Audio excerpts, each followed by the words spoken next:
G'day everyone, today I've decided to come trout fishing in one of my favourite small streams.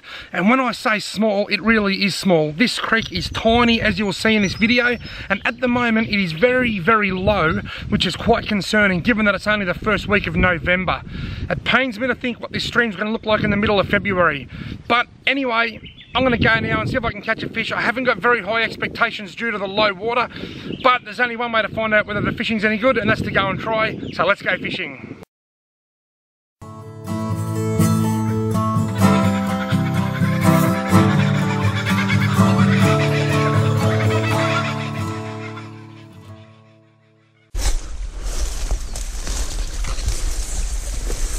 That's a nice hole. I hate the fact that I'm fishing it from above though.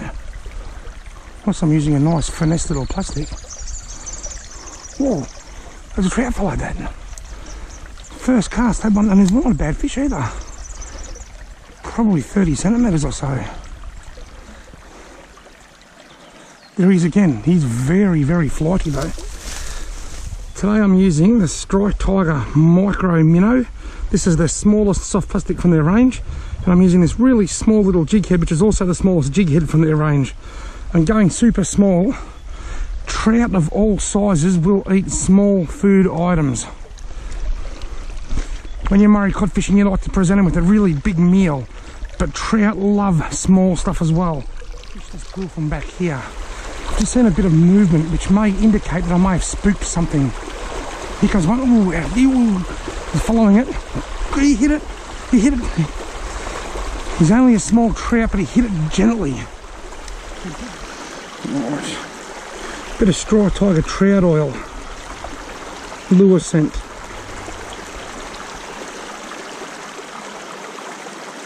Oops. Very, very strong garlic and aniseedy type flavour. I believe it's got fish pheromones or pheromones in it. Whatever that means. Alright, there's someone up there looking at me. We've got gold pannas in the creek. Probably wondering who I'm talking to. Oh, little one hit it. There he is. Just sitting in front of that rock. Now. That spooked him. He's still there, but I think he's onto me.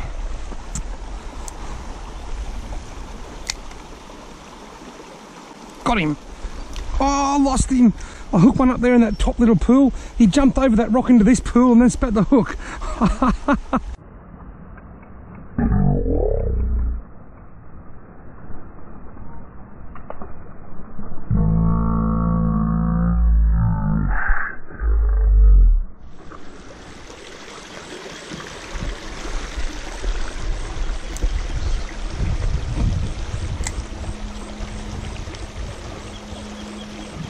Little weeny one. Got him. Tiny little fish. He followed it out. I didn't think he was going to take that then.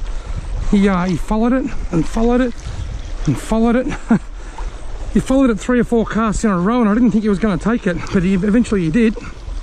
There we go. Sit still, mate. Quicker and get you back in the water the better. Come on. Play the game. Look at that. Absolutely glorious rainbow trout.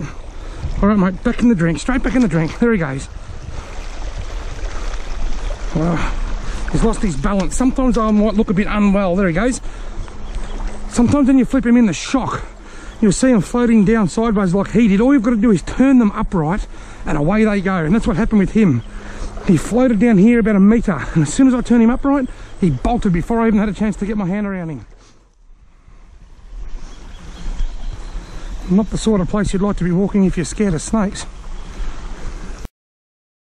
Ooh. Be very careful where you put your feet, folks. I'm looking at an eastern brown snake right now that does not even know that I'm here.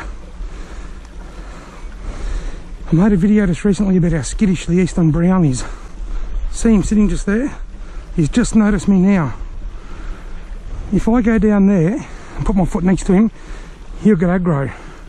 If I just go, oi, oi, oi, maybe wave my fishing rod above his head, just do something to scare him off, he might just slither off and I can keep walking. Look at that. And yeah, we saw in that recent video that I made that these eastern brown snakes can get a bit skittish. If that was a black snake, I'd poke him with my fishing rod and let him go. But it's not a black, it's a brown. So I'm gonna just turn around. There he goes. Look at that. He's just taken off. He's gone across the creek. He's just swum across the creek down there. I was just about to say I'm gonna walk around and go that way, but he's just gone straight across the creek. Pretty little brown snake just laying here in the sun. I've done everything I could, and this is what I say to people in a lot of my snake videos. Walk around them, give them space to get away. I just done everything I could to alert him to my presence and gave him space to get away, and guess what he done? He got away. He didn't chase me. Amazing. It's going to be hard to cast this tiny little plastic in this wind. Oh. There you go. Ooh, something swiped at it. Here he goes, tiny, look at him. Got it, no, he hit it. He hit it. He hit it, there he goes. He hit it a couple of times and that was it. Here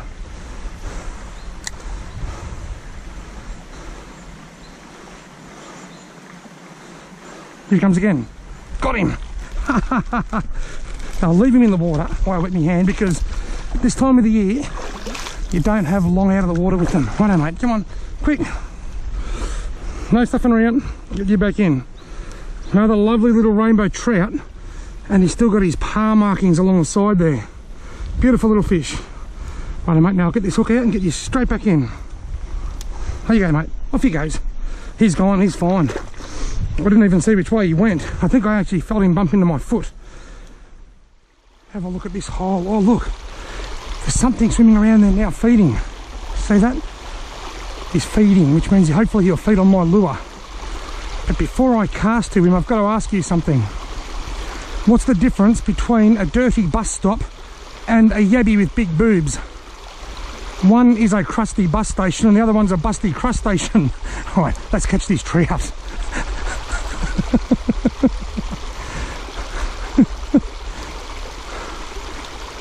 Where'd he go? There was one swimming around up there. Maybe he didn't like my sense of humour. Rightio folks, I've made my last cast and now I'm about to start heading back to the car. I've caught 2 trout. I've seen 2 brown snakes. That fish to snake ratio hasn't been ideal. But I don't mind seeing snakes. As long as I see them before I put my foot on them, all is good. I've had a wonderful time. It's been very successful, this session. When I say successful, I don't mean successful as in I caught heaps of big fish, because I didn't. I only caught the 2 little ones. But there's other successes to be found. I've seen 3 or 4 nice trout over 30 centimetres, so I know there's a few nice ones in here. I've seen a good number of small fish, and excitingly I've seen a few trout rising, and what that tells me is that they're starting to feed on insects on the surface and it's time to break out the fly rod. That makes me excited. Thanks very much for watching. I hope you've enjoyed this video. If you haven't already subscribed, why not consider doing so, because I produce content on a regular basis, and I've just got a sneaky suspicion that there's going to be a fly fishing video coming out pretty soon.